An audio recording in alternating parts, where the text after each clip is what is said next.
Hari ini kita akan membahas mengenai kebaikan dan kebenaran.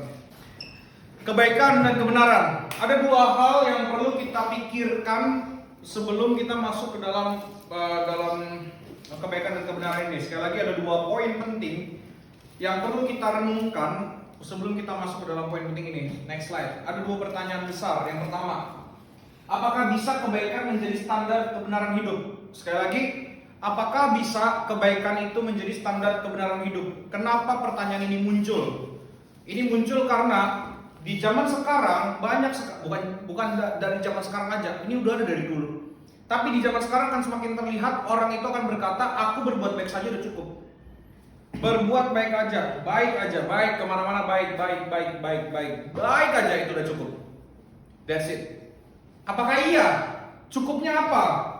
Kalau kita bilang cukupnya apa? Untuk apa? Kenapa bisa dibilang? Jadi dia menjadikan kebaikan jadi standar kebenaran hidupnya. Apakah kebaikan bisa menjadi standar kebenaran? Nah, ini harus kita pikirkan. Apakah kebenaran itu bisa ditumpang tindihkan dengan kebaikan? Nah, ini makanya ini hal yang perlu kita renungkan. Kebaikan itu bisa menjadi standar hidup apa tidak? Nanti kita akan melihat dari firman Tuhan yang akan kita bahas hari ini. Sekali lagi, renungkan ini. Karena ada banyak orang di zaman sekarang akan berpikir bahwa berbuat baik aja udah cukup. Jadi nggak perlu dengar firman. Dan ini pun menjadi bisa dibilang ini adalah doktrin atau teologi yang dimiliki tidak hanya orang-orang yang ada di luar gereja. Ada orang sebagian besar dalam gereja masih berpikir dengan cara seperti ini. Sekali lagi, masih berpikir dengan cara seperti ini. Jadi mereka akan menilai orang berdasarkan baik. That's why nanti kita akan temukan kenapa prosperity gospel itu lebih laku dibanding Injil yang sebenarnya. Kita akan temukan itu nanti. Yang kedua, apakah melakukan kebenaran itu tidak baik bagi diri manusia? Why? Kenapa ada pertanyaan ini muncul? Karena waktu melakukan kebenaran harus pikul salib, betul? Harus apa lagi? Yesus bilang apa? Jual hartamu. Harus rela menderita, betul? Banyak orang gak mau melakukan kebenaran karena menderita itu tidak baik bagi diri. Karena tidak mau melakukan kebenaran karena tidak ingin kehilangan kebaikan-kebaikan yang sudah dimiliki di dalam hidupnya. Jadi orang lebih suka ke sini. Jadi lebih baik di standar daripada kebenaran itu sendiri. Jadi apakah melakukan kebenaran? Jika demikian kita harus betul-betul tuntas mengerti hal ini. Apakah melakukan kebenaran itu tidak baik bagi diri? Karena ngapain kita melakukan yang tidak baik, betul kan? Ngapain kita melakukan hal yang bodoh? Istilahnya seperti itu. Nah, ini yang akan kita bahas hari ini tentang kebaikan dan kebenaran. Untuk itu kita akan baca Matius 19 ayat 16 sampai ayat 26 tentang orang muda yang kaya. Kita akan mempelajari dari bagian ini. Matius 19 ayat 16 Matius 19 ayat 16 sampai 26. Kita baca bergantian ya. Saya akan baca ayat 16. Nanti teman-teman semua baca ayat-ayat selanjutnya 17. Nanti kita di akhir bareng-bareng. Sudah dapat ya? Matius 19 ayat 16 sampai 26. Orang muda yang kaya. Ada seorang datang kepada Yesus dan berkata, "Guru, perbuatan baik apakah yang harus kuperbuat untuk memperoleh hidup yang kekal?"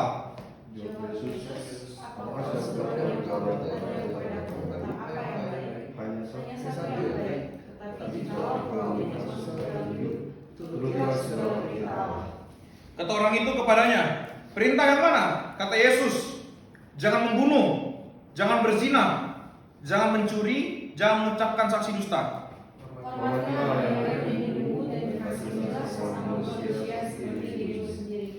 Kata orang muda itu kepadanya, "Semuanya itu telah kuturuti, apalagi yang masih kurang?"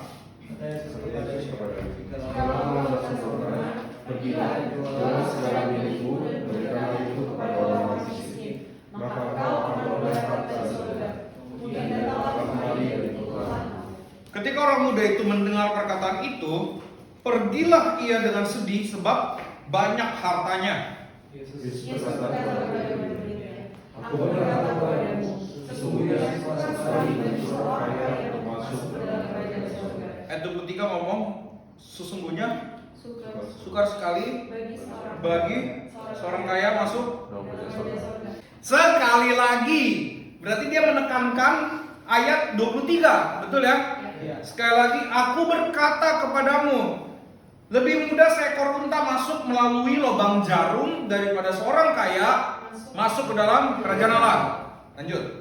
Ketika murid mendengar itu, satu kepala mereka berkata, jika demikian, siapakah yang dapat diselamatkan? Yesus memandang mereka dan berkata, bagi manusia hal ini tidak mungkin, tetapi bagi Allah segala sesuatu mungkin. Oke. Kita akan lihat dan kita akan sama-sama bahas mengenai bagian ini tentang kebaikan dan kebenaran. Sekali lagi tentang kebaikan dan kebenaran. Kita next 2 kali slide, kita akan bahas 2 poin hari ini. Poin pertama yang akan kita bahas adalah kebaikan itu berdasarkan kebenaran, bukan mengganti kebenaran. Sekali lagi, kebaikan itu berdasarkan kebenaran, bukan mengganti kebenaran. Maka untuk bisa memahami bagian ini dengan lebih jelas lagi, kita akan melihat cara berpikir manusia. Sekali lagi, kita akan melihat cara berpikir manusia yang menjadikan kebaikan sebagai sebuah standar. Kita akan lihat ada 2 hal baik di dalam cerita ini. Ya, ada 2 hal yang baik di dalam cerita ini. Yang pertama, kehidupan yang terlihat baik. Coba kita lihat Matius 19 ayat 22. Coba lihat di situ Matius 19 ayat 22. Situ ada kata, kita lihat latar tokohnya dulu ya. Kita bukan ke teksnya dulu, bukan secara keseluruhan. Kita lihat latar tokohnya. Ketika orang muda itu mendengar perkataan itu, pergilah ya dengan sedih sebab banyak hartanya. Kita temukan ada dua hal yang penting di sini mengenai si orang muda ini. Yang pertama, dia ini masih muda, oke? Yang kedua, dia ini kaya. Dibilang hartanya banyak. Mungkin kalau zaman sekarang dia saingannya Elon Musk ya. Dia punya threads kali dia. Oke. Pokoknya kita temukan informasi dia masih muda, kemudian banyak hartanya. Tapi apakah itu informasinya? Kita buka Lukas 18. Lukas 18 itu ceritanya sama. Tapi ada satu tambahan penting di situ. Kita nggak akan baca yang dari Lukas dengan lebih detail karena akan beda nanti pointingnya. Lukas 18 ayat 18. Di situ ada kata-kata ada seorang pemimpin. Oke? Ada seorang pemimpin. Jadi kita punya informasi tentang orang ini, latarnya. Yang pertama, dia ini muda. Oke? Masih muda. Yang kedua, kaya. Yang ketiga, pemimpin. Kalau di dalam beberapa tafsiran, pemimpin ini dia dibilang ahli Taurat, salah satu dari bagian ahli Taurat atau orang Farisi. Artinya kalau dia masih muda, dia masih punya banyak power, dia masih punya banyak harapan dan lain sebagainya macam. Kalau dia dibilang kaya, dia bisa membeli segala sesuatu yang ada di bumi ini. Jadi dia nggak perlu khawatir hidupnya kalau segala macam. Dan kalau dia dibilang pemimpin, dia bisa menguasai segala sesuatu. Pertanyaannya, apa yang kurang dari orang ini? Kalau dilihat oleh mata manusia, nggak ada yang kurang. Kalau dia deketin perempuan, udah pasti nih jadi inceran ibu-ibu mertua ya. Betul ya? Wah, ini jadi kayak kacang goreng nih. Laku nih di pasaran nih, sebentar langsung hilang nih. Nah, jadi ingat, ini yang terjadi. Jadi kita harus ngerti, di pandangan manusia yang baik itu adalah pertama situasi dulu, kehidupan yang terlihat baik. Jadi keadaan diri yang baik. Yang kedua, apa sih yang baik itu di dalam diri manusia? Yaitu pemikiran dan perbuatan yang juga terlihat baik di depan semua orang. Kita lihat di ayat 16 dari Lukas 19. Udah dapat Lukas 19 ayat 16? Lihat ya di situ kata-katanya ya. Ada seorang datang kepada Yesus dan berkata, "Guru, perbuatan baik apakah yang harus kuperbuat untuk memperoleh hidup yang kekal?" Di zaman sekarang, orang muda mana yang mikirin hidup nanti? Gak ada. Jarang. Berarti ini keren gak pemikirannya? Dia mikir tentang hidup nanti, hidup kekal. Zaman sekarang mana mikirin? YOLO. Kita hidup buat sekarang. Jadi kalau di dunia musik gitu ya, ada istilah nih kayak gini nih. Misalnya ada orang mau nikah gitu ya, terus ditanya, "Lu udah pernah nakal belum?" "Belum pernah." "Kan hati-hati nanti telat nakalnya, mendingan kalau mau nakal sekarang." Mungkin Mungkin ada yang familiar dengan kata-kata seperti itu ya, atau cerita seperti itu. Nah itu ya. Jadi kalau nanti mau baik-baik aja, mendingan rusaknya sekarang. Aneh gitu. Jadi nikmatin dosa-dosanya sekarang, nanti baru baik-baik aja. Apa gitu? Maksudnya kenapa harus, kalau bisa baik terus selamanya, kenapa harus rusak dulu sekarang? Nah itu ya. Jadi itu yang harus kita ngerti ya, bahwa kadang-kadang orang tuh berpikir, wah kita harus punya kita tuh anak muda zaman sekarang dan orang-orang zaman sekarang nggak ada yang udah berpikir lagi tentang kehidupan nanti, mikirnya pokoknya tentang sekarang terus. Kalau mati-matian kerja buat sekarang semuanya sekarang, kehidupan nanti nggak dipikirkan. Tapi orang muda ini pikirin kehidupan nanti, dan dia bertanya sama orang yang tepat ya. Dia bertanya sama orang tepat, dia nanya sama Yesus, dan jawaban Yesus apa di ayat 17 bagian akhir.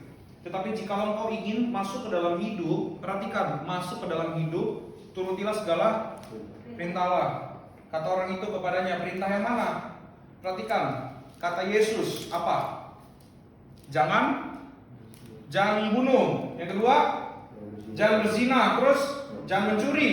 Jangan mengucapkan saksi dusta. Terus ayat 19, hormatilah ayahmu dan ibumu, dan kasihilah sesama manusia seperti dirimu sendiri. Kita lihat dia dilihat banyak orang, dia punya pemikiran yang baik. Dan juga lihat di ayat 20 ini dia ngomong apa tentang perintah yang Yesus paparkan. Semuanya itu telah kuturuti. Baca ya, dia ngomong gini ya. Nah sekarang coba kita lihat, ini yang Yesus ajarkan atau yang Yesus perintahkan itu ajaran dari mana? Hukum Taurat ya, 10 perintah Allah. Betul ya? Nah pertanyaannya, ada berapa perintah yang mengatur hubungan antara Allah dengan manusia, dan berapa perintah yang mengatur hubungan antara manusia dengan manusia? Ada manusia apa? Yang satu apa? Jarak padamu. Jarak pada manusia. Enggak, bukan. Maksudnya ada berapa yang mengatur hubungan antara Allah dengan manusia? Ada berapa yang mengatur hubungan antara manusia dengan manusia? 55. Waduh, Alkitabnya dari mana tuh? 4 dan 6. 4 mengatur hubungan antara Allah dengan manusia, 6 mengatur hubungan manusia dengan manusia. Kita hitung di ayat 18. Pertama, jangan membunuh. Yang kedua, jangan berzina. Yang ketiga, jangan mencuri. Yang keempat, yang kelima, ada yang nggak ada nggak? Apa yang nggak ada? Jangan ngomong. Apa yang nggak ada? Itu kan mengatur hubungan ini antara manusia dengan manusia. Apa perintah yang nggak ada? Jangan mengingini milik sesamamu. Itu nggak ada. Kenapa itu nggak diomongin sama Yesus? Itu pertanyaannya. Kenapa nggak diomongin sama Yesus? Karena yang diomongin ini perintah-perintah yang bisa dilihat oleh manusia lain. Jangan membunuh, pasti ada korban kalau orang itu membunuh. Apalagi jangan berzina, selalu ada korban. Terus apa lagi? Jangan mencuri, ada korbannya. Mengucapkan saksi dusta, pasti ada saksinya. Hormati ayahmu dan ibumu, ada ayah dan ibunya. Ya, jadi ini adalah perintah-perintah yang terlihat. Mengingini milik sesamamu terlihat nggak? Jadi memang yang Yesus pertama-tama bahas adalah perintah yang bisa dilihat oleh semua orang. Makanya aku tulis gini, yang terlihat baik di depan semua orang. Waktu dia ngomong, aku udah melakukan ini semua, ada yang komplain? Ada yang komplain dari cerita ini? Gak ada yang komplain. Bahkan waktu ayat 25 baca, ayat 25 ngomong apa? Ketika murid-murid mendengar itu, sangat gempar mereka. Ngelihat orang yang baiknya kayak gini, berarti ini orang secara sosial baik banget. Sampai murid-murid aja gempar. Apalagi orang waktu itu, ini lagi banyak orang kondisinya gempar banget nih. Kenapa? Ini orang ternyata tidak masuk ke dalam kerajaan Allah. Ya, pemikiran dan perbuatan yang juga terlihat baik di depan semua orang. Ini adalah dua hal baik di dalam cerita ini. Dan aku yakin siapapun kita di tempat ini juga punya pemikiran yang sama. Kalau orang itu sudah muda, kaya, dan pemimpin, udah gitu kelihatan baik, 99% sudah masuk surga. Bener apa enggak? Bener apa enggak? Langsung kita akan, ini orang. Terus kita langsung kayak santun sama dia. Nah, ini kayaknya nih, ini properti surga nih, nggak boleh dia apa-apain, nggak bisa didebatkan, nggak bisa dia apa. Ini property of heaven. Bener nggak? Udah. Dan udah gitu, coba deh perhatiin. Misal, kalau dengan misalnya dengan hamba Tuhan yang sederhana, yang pakaiannya biasa aja, terus datang hamba Tuhan yang pakaiannya luar biasa, misalnya baju Balenciaga gitu, atau ya celananya nudie jeans atau apa gitu ya, terus sepatunya Air Jordan ya, misalnya kayak gitu, datang kayak gitu, yang lebih didengerin yang mana? Pasti yang pakai Air Jordan dibanding yang pakai sepatu biasa. Itulah kenapa orang yang kaya akan terlihat lebih mendekati surga daripada orang yang miskin. Betul gak? Dan itulah kenapa prosperity gospel laku. Ngerti sekarang? Kenapa prosperity gospel itu laku? Karena orang menginginkan yang baik terlihat, bahwa yang kalau kehidupan seseorang itu baik, dia adalah orang yang 99% masuk surga. Makanya yang diajarkan prosperity, kesuksesan, kemakmuran, supaya apa? Orang mendekati surga juga. Enggak. Masalahnya enggak. Bukan itu yang Yesus ajarkan. Jadi semua bisa paham ya di sini ya. Jadi kita ngerti ya cara berpikir dari manusia. Manusia melihat sesuatu yang baik adalah sesuatu yang dekat dengan surga. Nggak percaya? Baca ayat 16. Kita baca sekali lagi ayat 16. Ngomongnya apa? Perbuatan baik apa yang harus kuperbuat untuk memperoleh? Coba baca sekali lagi. Perbuatan baik untuk hidup kekal. Emang bisa? Emang iya? Ini pemikiran manusia. Perbuatan baik apa yang kulakukan supaya masuk surga, supaya dapat hidup kekal. Jadi siapapun kita di sini, kalaupun ada orang yang punya pemikiran, yang penting gue berbuat baik aja, yang penting aku berbuat baik, teologinya rusak. Why? Karena dia berpikir dengan berbuat baik dia masuk surga. Enggak. Perbuatan baik apa yang kulakukan untuk bisa masuk? Ternyata enggak. Yesus nanti kasih, kita akan lihat nanti dia kasih apa sampai akhirnya orang ini. Lihat responnya di ayat 22. Orang ini ngapain? Ketika orang muda itu mendengar perkataan itu, dia ngapain? Pergi. Perkataan apa? Perkataan apa yang didengar oleh orang muda ini dari Yesus? Ayat 21. Kata Yesus kepadanya. Dari ayat 20 kita baca. Ayat 20 ngomong gini. Kata orang muda itu kepadanya, semuanya itu telah kuturuti. Pertanyaannya apa? Apalagi yang masih kurang.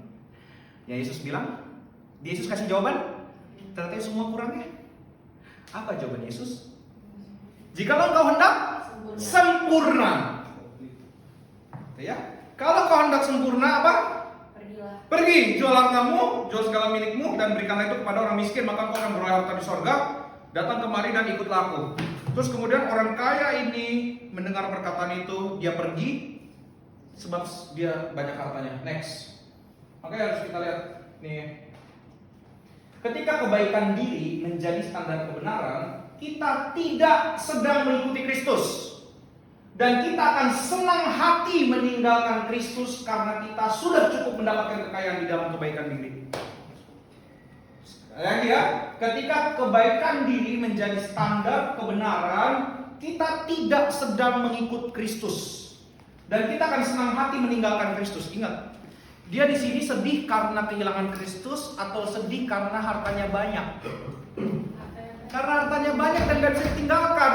Makanya kalau orang tidak berpikir bahwa kebaikan hidup itu adalah standar kebenaran, dia akan lebih sedih meninggalkan harta daripada meninggalkan Yesus.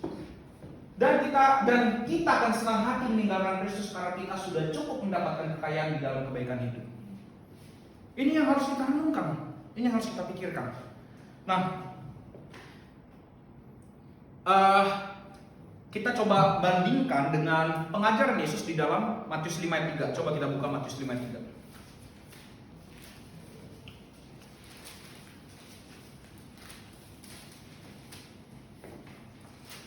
Sudah dapat semua? Kalimatnya berbunyi demikian, adalah berbahagialah orang yang miskin di hadapan Allah, karena mereka lah yang mempunyai kerajaan sorga. Nah, aku sudah berkali-kali ngomong di tempat ini. Miskin itu di dalam bahasa Yunani ada dua kata. Kata yang pertama itu punya arti dia masih punya tapi sedikit. Kata yang kedua itu punya arti sudah tidak punya apa-apa lagi. Ini tapi tolong jangan disalah mengerti ya, bahwa kita berarti jadi orang Kristen nggak boleh kaya. Kalau bisa semua kaya, ya. Jadi pelayanan ini gampang. Gue ngomong, ya kita harus sadar, mamon itu juga digunakan Tuhan untuk melayani Tuhan loh. Jadi jangan dipikir bahwa uang itu nggak boleh dipakai. Tuhan juga pengen, kalau bisa, bukan Tuhan juga pengen kita kaya. Tuh, kalau bisa kita kaya itu lebih baik. Pelayanannya akan lebih mudah. Kita mau beli apa di istana negara juga bisa, kalau ada uang. Nggak bisa itu terlalu jauh ya.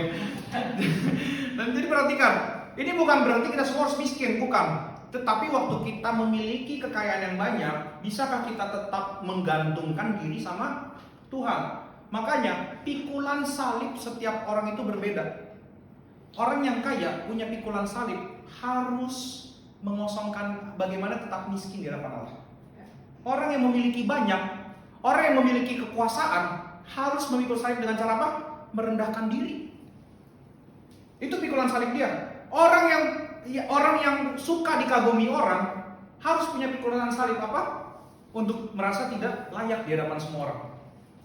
Jadi kita harus ngerti, semakin banyak kita punya sesuatu, di situ juga ada pikulan salibnya. Berbahagialah orang yang miskin di hadapan Allah. Waktu itu aku dengar khotbah dari John MacArthur ya, dia sedang membahas tentang pemberhalaan uang.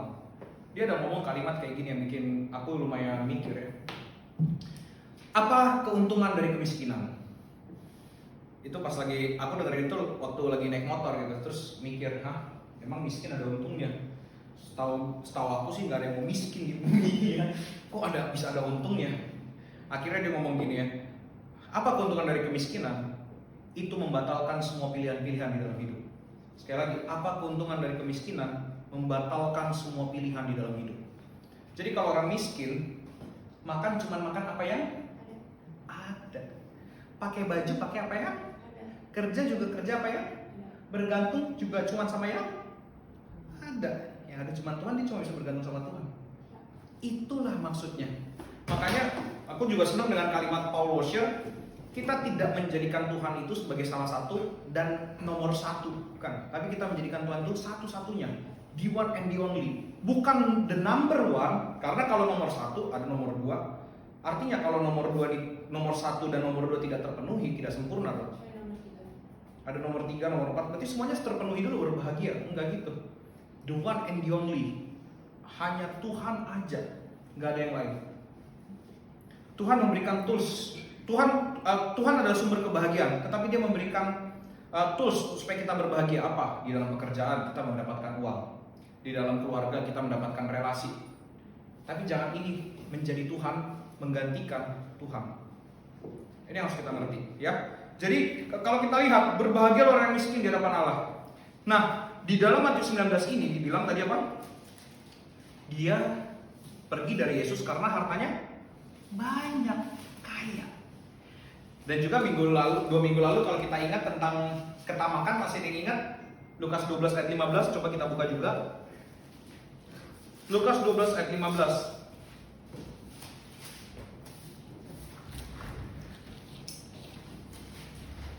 Kalimatnya bunyinya gini ya, katanya lagi kepada mereka, berjaga-jagalah dan waspadalah terhadap segala ketamakan, sebab walaupun seorang berlimpah-limpah hartanya, hidupnya tidaklah tergantung daripada kekayaannya itu. Ingat, kelimpahan harta dengan hidup itu tidak ada korelasinya sama sekali. Di dalam ayat ini, kelimpahan harta dengan memiliki hidup itu tidak ada korelasinya sama sekali. Orang yang banyak, ya di dalam hidup kita ya contoh, orang yang banyak harta bisa meninggal duluan. Orang yang miskin nggak mati-mati ada. Betul? Nah, maka kita balik lagi ke dalam Matius 19 tadi. Maka kita tahu ini orang adalah orang yang tamak juga, orang yang mencintai kekayaannya juga. Dan kita lihat di ayat 22 dibilang sekali lagi, dia meninggalkan Yesus karena hartanya banyak. Apakah hartanya itu cuma uang? Pertanyaannya itu. Apakah hartanya itu cuma uang? Kalau di dalam cerita ini iya, tapi kalau kita gali lebih dalam lagi, ingat tadi di dalam kisah tadi, waktu Yesus nanya, jangan membunuh, jangan mencuri, ada yang bisa mendebat dia. Kalau dia ada yang menyanggah, dia membunuh nih pernah nih, gak ada kan? Gak ada. Artinya apa? Dia juga mendapatkan kepuasan dari ujian orang lain. Itu kekayaannya juga. Apalagi yang dia kaya dari apa? Dia kaya dengan pemikirannya sendiri. Dia berpikir apa ayat 16 tadi, perbuatan baik. Perbuatan baik dengan hidup kekal. Jadi dia tidak mau meninggal. Jadi kita ngerti, ini bukan sekedar meninggalkan harta, tapi ini juga meninggalkan teologi yang bodoh. Jadi pada intinya dia tidak ada yang dia rela lepaskan sedikit pun dari hidupnya dia. Bisa dipahami ya semuanya ya. Jadi itu yang terjadi kepada orang yang baik ini. Orang yang berpikir bahwa kebaikan itu adalah standar kebenaran. Sayang sekali bukan. Kebaikan dan kebenaran itu dua hal yang berbeda. Sekali lagi, kebaikan dan kebenaran itu dua hal yang berbeda. Jangan ditumpang tindihkan, jangan dilihat secara kasat mata, jangan sebelah doang. Kalau ada orang yang punya pedoman hidup baik, dia biasanya nih curiga sama orang yang punya pedoman hidup benar. Orang yang punya pedoman hidup benar biasanya curiga sama orang yang punya pedoman hidup baik. Lalu bagaimana kedua-duanya? Kedua-duanya harus benar-benar bertobat di dalam Kristus. Kenapa? Kita harus melihatnya kepada Kristus. Kristus yang Kristus inginkan apa? Yang Kristus sampaikan apa? Maka akan kita lihat next 2 kali. Oh ya, sebelumnya. Nah, di dalam bagian ini ada di ayat 24 ini yang aku lupa lagi. Ayat 24. Sekali lagi aku berkata kepadamu, lebih mudah seekor unta masuk melalui lubang jarum. Nah, lubang jarum ini bukan jarum benang jarum ya, yang digunakan sama Kak Santi sama Vini buat bikin apa namanya? Rajutan. Bukan. Ya gimana caranya juga untuk masuk situ ya. Sampai dulu waktu aku SD aku mikir gitu, gimana caranya gitu. Lebih mudah dari orang kaya. Tapi lubang jarum itu nama pintu ya, nama pintu di Israel ada pintu yang namanya lubang jarum. Jadi bagaimana caranya si unta ini melewati lubang jarum? Jadi gini, orang tuh kalau bawa barang-barang, kalau di zaman itu semua barang-barang tuh kan biasa kan dibawa pakai unta. Jadi di unta itu ada gembolannya lah kanan kiri. Jadi ada harta, ada apa segala macam, ada lah di samping-sampingnya itu. Nah, pintunya cuma segini, cuma bisa memuat benar-benar muat seukuran untanya itu. Jadi gimana caranya supaya unta ini bisa lewat? Caranya adalah semua barang yang ada di dalam tubuhnya harus dilepasin. Itulah maksud dari lubang jarum ini. Jadi harus dilepas baru dia bisa lewat. Jadi makanya itu ada korelasinya dengan ayat sebelumnya, bahwa orang kaya ini tidak mau melepas hartanya, maka dia tidak bisa masuk ke dalam kerajaan Allah. Itu ya. Next, 2 kali. Next. Nah ini. Sekarang kita akan bahas poin kedua, yaitu kebenaran itu baik untuk diri manusia. Sekali lagi, kebenaran itu baik untuk diri manusia. Apa yang dilakukan oleh Yesus? Yang dilakukan oleh Yesus kita lihat dari ayat 16. Perhatikan. Orang ini punya pertanyaan sama Yesus. Apa? Perbuatan baik apa yang harus kuperbuat untuk memperoleh hidup yang kekal? Itu pertanyaannya sekarang kita bisa melihat bahwa itu pertanyaan yang sangat konyol ya. Sangat bodoh. Ditambah lagi, apalagi yang konyol? Dia manggil Yesus guru. Konyol. Jadi kita harus ngerti, di zaman itu Yesus adalah guru yang sangat terkenal. Oke? Yesus adalah guru yang sangat terkenal. Apa yang membedakan guru dengan Allah? Guru, kita nggak harus setuju sama pemikirannya. Kita nggak harus ikutin cara hidupnya. kita nggak harus mempersembahkan sesuatu untuknya. Makanya dibilang pahlawan tanda jasa. Ya. Nah, tapi kalau Allah, kita harus setuju, mau nggak mau harus setuju. Suka nggak suka kita harus setuju dengan pemikirannya, dan mau nggak mau kita harus ikuti apa yang Allah inginkan. Kalau guru nggak harus. Nah, orang ini melihat Yesus sebagai guru. Berarti dia melihat Yesus ini punya pemikiran asik aja, seru. Wah, ini bisa buat jadi bahan pembelajaran gua, gitu ya. Pembelajaran gua. Jadi dia pakai buat riset, akhirnya dia lawan juga tuh. Nah, perhatikan. Guru. Makanya jawaban Yesus apa? Perhatikan jawaban Yesus unik ayat 17. Jawabannya apa? Apa sebabnya engkau bertanya kepadaku tentang apa yang baik? Yang baik itu hanya satu, yaitu siapa? Allah, S-nya besar. Satunya S-nya besar, itu Allah maksudnya ya. Jadi dia sedang bilang gini, kalau lu manggil gua guru, ada yang tidak baik dari diriku. Jadi lu tidak sedang manggil gua Allah. Makanya dia ngomong, apa sebabnya kau bertanya kepadaku tentang apa yang baik? Kalau kau manggil aku guru, berarti aku ada yang salah. Makanya dia menegaskan, hanya satu yang baik. Nanti pada akhirnya Yesus akan menegaskan bahwa dirinya adalah Allah di bagian akhir. Nah ini ya, jadi pertama yang harus kita lihat, bahwa orang ini salah melihat Yesus. Maka next, lihat dulu next. Perhatikan, Kristen itu bukan sekedar setuju dengan pendapat dan pengajaran Yesus. Kita dikatakan Kristen apabila mengikuti apa yang Yesus ajarkan, perintahkan, dan lakukan. Jadi kita bukan cuma setuju dengan pendapat dan pengajarannya. Ya, bukan cuma setuju. Maka kalau sampai hari ini, dimanapun manusia berada, dia bisa ke gereja, tapi karena setuju dengan pendapat Yesus, tanpa mengikuti apa yang Yesus lakukan. Engkau bukan Kristen, engkau hanya beragama Kristen. Dan jangan sebut dirimu Kristen jika engkau merasa kau adalah orang yang seperti itu. Kau ngapain setuju sama pendapat Yesus? Yesus tidak butuh persetujuanmu. Kau harus ikut. Bukan cuma setuju. Enggak ada persetujuanmu ikut apa kata Yesus. Cuma tahu dengar dan kayaknya senang dengan apa yang Yesus katakan.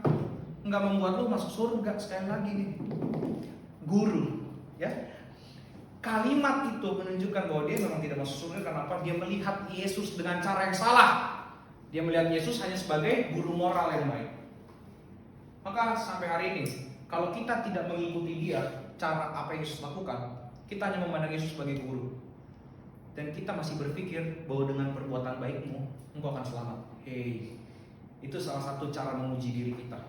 Kau mau tahu engkau ada di posisi yang mana? Apakah mungkin kita dimanapun kita berpikir, kalau kita Kristen kita langsung mikir, nggak mungkinlah perbuatan baik itu bisa menyelamatkan. Iya, mungkin di pikiran gitu. Tapi di dalam keseharian dan tindakan kita masih memakai pola ini juga. Ya, gitu gitulah. Nanti kalian akan temukan sendiri. Masih sering banget pakai pola-pola yang perbuatan baik apa segala macam. Contohnya ya apa? Contohnya udah simpel. Kalau lo nggak mau baca Alkitab setiap hari, lo akan merasa perbuatan baik lo menyelamatkan lo, udah selesai. Lo nggak ada takut-takutnya sama Tuhan.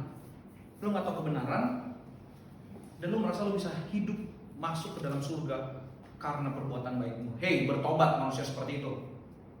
Jangan mempermainkan kasih karunia Allah kalau dia sedang memberikannya sekarang. Sekali lagi, jangan mempermainkan kasih karunia Allah kalau dia sedang memberikannya sekarang. Karena waktu itu sudah diambil, tidak ada lagi kasih karunia itu, engkau lah yang akan masuk neraka. Ya, kita harus memahami ini. Maka kalau ada diberikan kasih karunia, kau harus tahu caranya menempatkan diri dengan benar. Kita harus berterima kasih dan lakukan. Ikuti apa yang Yesus ajar, apa yang Yesus perintahkan, dan apa yang Yesus lakukan. Balik ke slide sebelumnya. Jadi kita lihat cara Yesus, bagaimana kita melihat kebenaran itu baik untuk diri manusia. Kita lihat cara Yesus menyatakan kebenaran. Tadi kita udah lihat di ayat 17, sekarang kita lihat di ayat 21. Coba kita lihat di ayat 21 Matius 19. Jadi tadi di ayat 20 tuh ada kata-kata ini, yang kata orang muda itu kepadanya, semuanya itu telah kuturuti. apalagi yang masih kurang. Tadi kita lihat ya, dia ngomong apalagi yang masih kurang. Dan Yesus bilang, jikalau engkau hendak sempurna, pergilah jualah segala milikmu dan berikanlah itu kepada orang-orang miskin, maka engkau akan beroleh harta di sorga. Kemudian datanglah kemari dan ikutlah aku. Tadi Yesus sebelumnya menyampaikan hukum Taurat, betul? Dia sekarang menyampaikan Injil. Tapi pertanyaannya, ini ada hukum Tauratnya nggak? Di dalam ayat 21 ada hukum Tauratnya nggak? Apa? Good, jangan ada. Itu perintah keberapa? Pertama dong. Jangan ada padamu Allah lain. Jadi kalau kita ngomongin Injil, jangan lupa di dalam Injil pun ada 10 perintah Allah.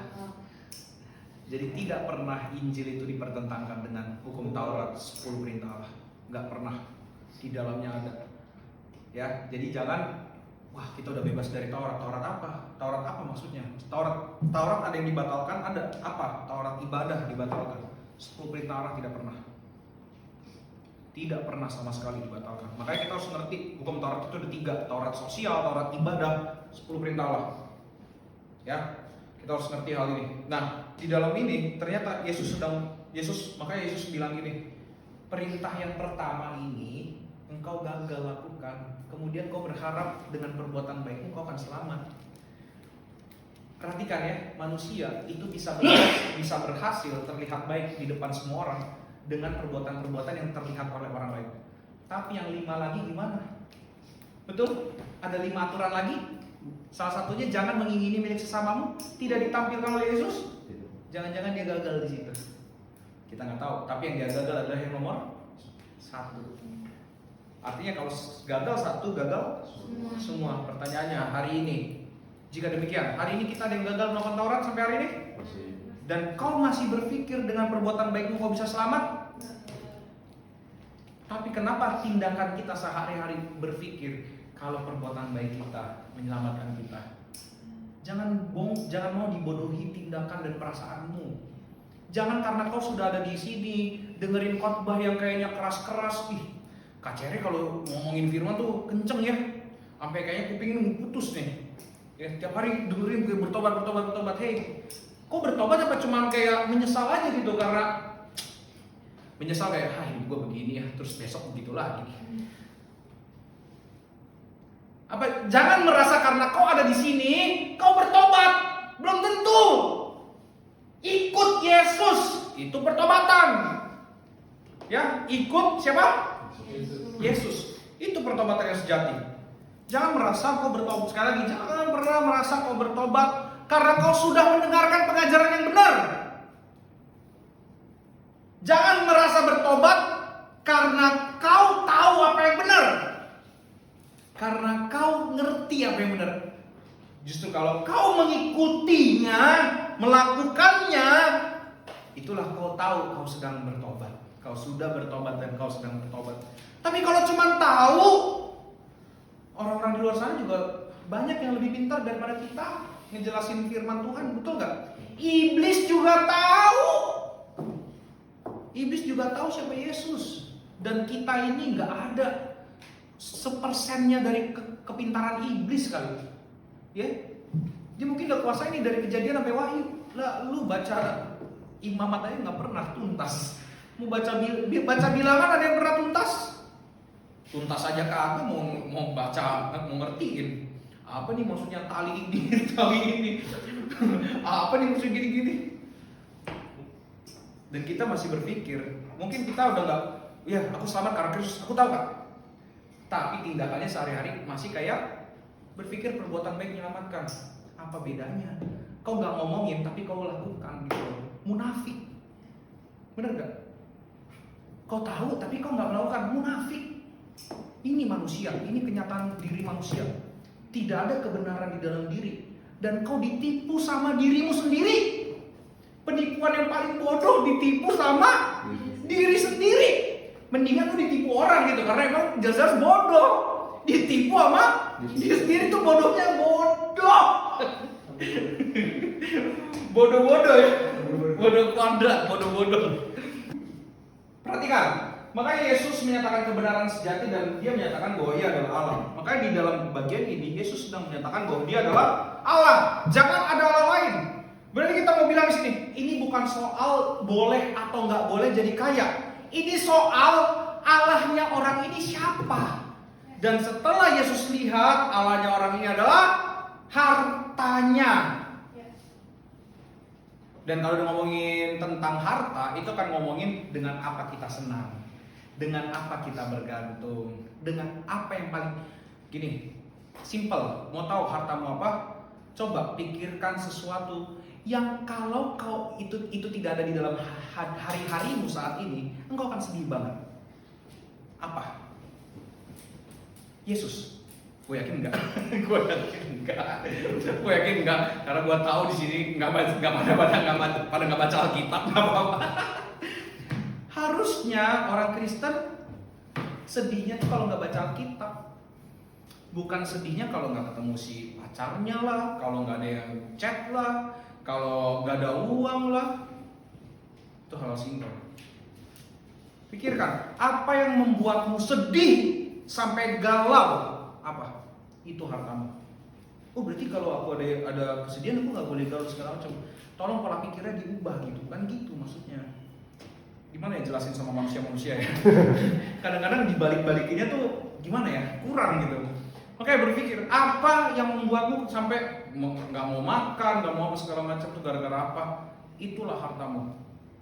Karena harta itu adalah sesuatu yang bisa membuat kita bahagia. Ya, yang membuat kita bahagia. Pertanyaannya, bahagiamu apa hari ini?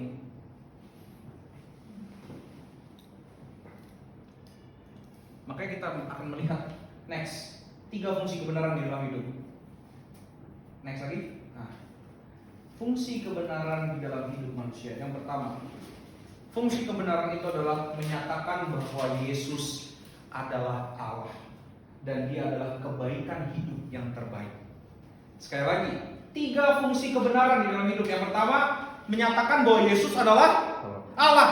Itu yang terjadi dan kita lihat Yesus kan ngomong gitu ya, guru. Yesus bilang apa? Hanya satu yang baik. Kalau Panders bilang hanya satu yang tak terlupakan.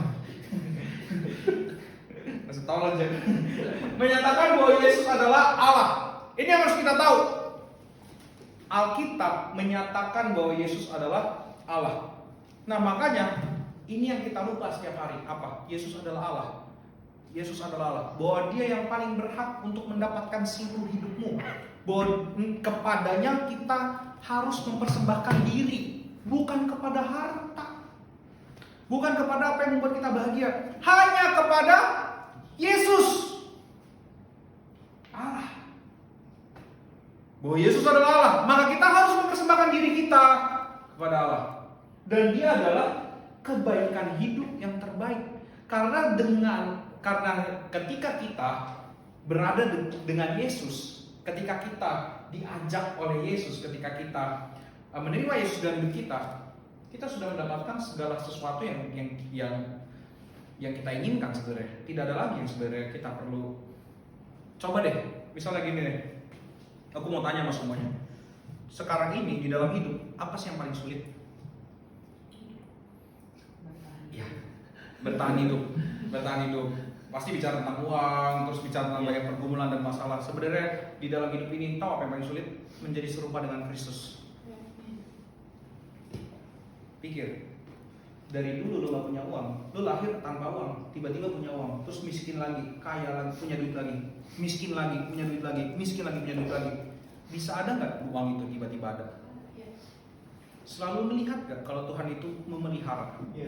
Yang masalah kita selalu lupa bahwa Tuhan itu memelihara.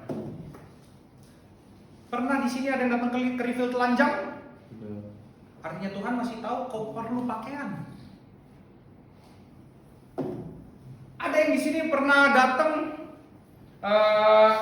sama sekali di rumahnya ke sini nggak punya orang teman satu aja gitu selama seminggu nggak ada teman buat diajak ngobrol gitu, nggak ada. Allah tahu kita butuh relasi, dia memberikan relasi kepada kita dalam hidup kita, betul? Tapi yang masalah apa?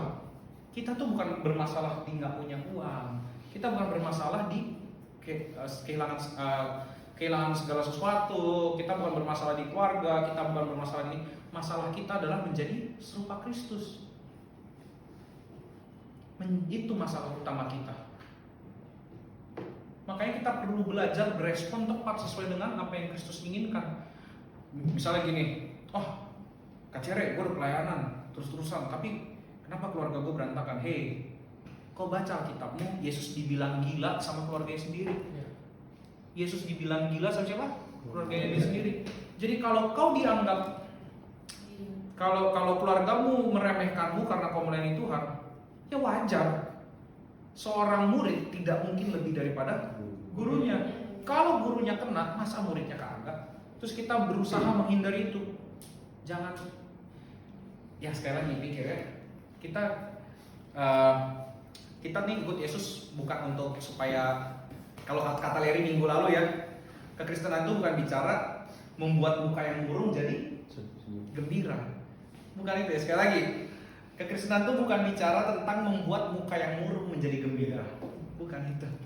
Tapi bicara tentang bagaimana kita harus mengikut Kristus. Itu kekristenan. Nah itu ya, pahami ya. Jadi menyatakan bahwa Yesus adalah Allah dan Dia adalah kebaikan hidup yang terbaik. Yang kedua, bagaimana kita lihat Dia adalah kebaikan hidup yang terbaik? Hidup kita menjadi baik karena apa yang dikerjakannya di kayu salib. Karena kita tidak mungkin berhasil menjadi baik dan tidak mungkin berhasil menjadi benar. Sekali lagi ya, kita tidak mungkin apa?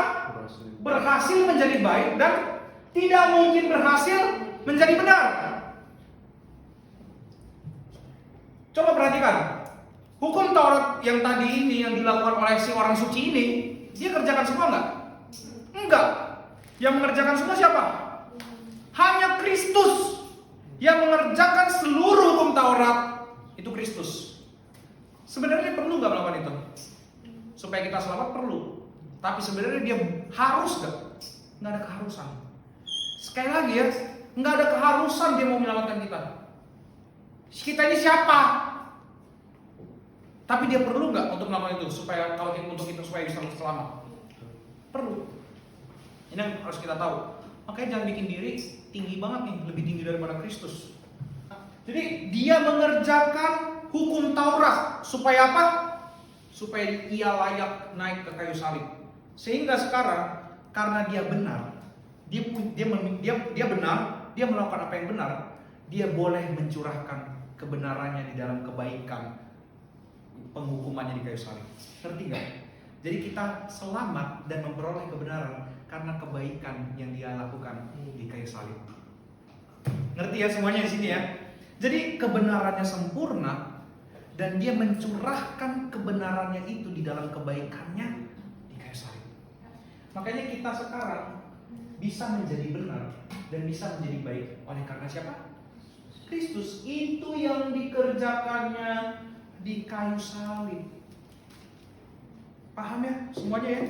Maka kita harus bersyukur sama Tuhan. Kenapa? Tidak sanggup kita melakukan ini. Benar deh. Tidak sanggup kita melakukan perintah-perintah Allah. Jadi jangan berlagak kita tuh yang paling hebat, yang paling bisa untuk melakukan perintah Allah. Nggak ada deh, nggak ada yang sanggup, nggak ada. Sekali kita merasa sanggup itu adalah kesombongan. Makanya ini sekali lagi ini adalah firman yang untuk ke semua orang. Orang yang merasa dirinya, orang yang merasa bahwa kebaikan adalah standar, please, kau harus belajar kebenaran. Bukan itu. Tapi orang yang merasa bahwa kebenaran itu adalah kebenaran memang standar hidup, tetapi dia lupa untuk berbuat baik. Gue mau rekomendasi, bacalah Yesus waktu bertemu dengan seorang pelacur di Yohanes 8. Itu baru-baru ini gue baca kitab Yohanes. Itu gue sampai terharu banget ya baca itu. Kenapa? Ada yang ingat gak kisahnya? Seorang wanita yang kedapatan berzina. Wanita berzina. Yang bawa kepada Yesus siapa? Ahli Taurat. Yang tahu? Yang bawa siapa? Dibawa di depan Yesus. Yesus ngapain? Ikut sama mereka? Ngapain dia? Tulis. Gak ada, dia cuma diem doang. Itu gue pas baca itu gue nangis ya. Gila ya, ini gue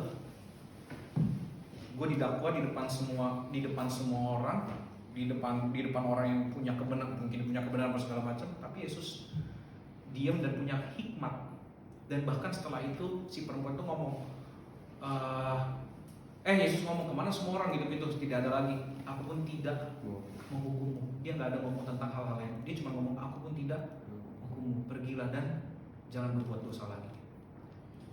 Wah, itu pas gue baca, gila ya. Wah, itu benar-benar edan sih. Harusnya kalau orang yang punya kebenaran tahu juga gimana memberikan kebaikannya di dalam hidup kepada orang yang berdosa. Seperti Yesus, kita harus benar-benar belajar. Kita nggak tahu caranya menjadi baik dan kita nggak tahu caranya jadi benar. Maka Yesus mencontohkan ini dengan sempurna bagi kita semua. Amin. Bukan cuma mencontohkan, dia juga memberikannya bagi kita semua. Yang ketiga, fungsi kebenaran di dalam hidup. Menyatakan siapa kita di hadapan Allah dan seharusnya kita bagaimana bersikap di hadapan Allah. Ya, tadi si orang ini dia bilang dirinya sudah melakukan apa yang baik. Ternyata waktu dia bertemu dengan kebenaran, dia adalah orang yang tidak baik. Terlihat dari mana? Responnya. Terlihat dari apa? Responnya. Maka orang yang mendengarkan kebenaran dan bertobat itu adalah pengikut, dan orang yang mendengarkan kebenaran dan pergi dari kebenaran itu, dia adalah cuma orang yang bilang Yesus guru. Terlihat dari apa sekali lagi? Responnya. Dia nggak jawab apa lagi kan si orang muda kayak ini kan? Responnya apa? Pergi, pergi, pergi, pergi, hilang dengan semua kenangan-kenangan itu hoax. Nah ini ya, jadi perhatikan, siapa kita di hadapan Allah? Engkau tidak tahu dirimu siapa sampai kau tahu kebenaran itu bagaimana. Maka kau harus baca kebenaran supaya apa? Supaya kau tahu siapa dirimu di hadapan Allah. Dan setelah kau tahu siapa dirimu, responmu apa? Itulah seharusnya bagaimana kita bersikap di hadapan Allah. Maka sekarang waktu kita bertemu dengan kebenaran, apa respon kita? Menerima dan bertobat? Atau menerima dan membuangnya? Itulah yang menunjukkan kau adalah pengikut Kristus atau bukan. Maka sekarang pertanyaannya, kebenaran itu baik gak? Inilah baiknya. Mengajakmu masuk ke dalam kehidupan kekal, mengajakmu menjadi manusia yang memang seharusnya manusia. Sekali lagi ya, mengajakmu menjadi manusia yang memang seharusnya manusia. Ingat, cara hidup kita ini bukan seharusnya manusia yang waktu Allah desain pertama kali. Allah desain manusia pertama kali bukan yang kayak kita. Makanya kita perlu belajar kebenaran supaya apa? Supaya tahu desain pertama manusia itu adalah kayak yang Kristus lakukan. Itu desain pertamanya. Paham ya semuanya? Makanya Yesus Allah yang menjadi manusia supaya Allah menunjukkan ini loh manusia. Oke ya, inilah tentang kebaikan dan kebenaran. Dan terakhir, slide terakhir.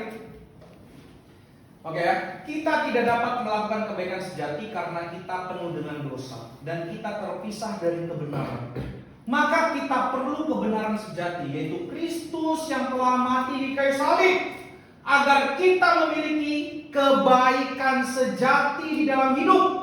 Karena kita ada di dalam kebenaran, maka sekarang kita digerakkan juga melakukan kebaikan karena kebenaran itu di dalam kita. Amin. Ini boleh direnungkan lagi, dimengerti lagi, dipelajari lagi tentang kebaikan dan kebenaran ini. Semoga kita tahu menempatkan kebaikan di tempatnya, kebenaran di tempat yang seharusnya. Jadi kita pertama-tama harus datang kepada kebenaran dulu, benar-benar menerima kebenaran dan bertobat supaya kita tahu hidup baik itu seperti apa dan kita mengerjakan kebaikan. Amin. Amin.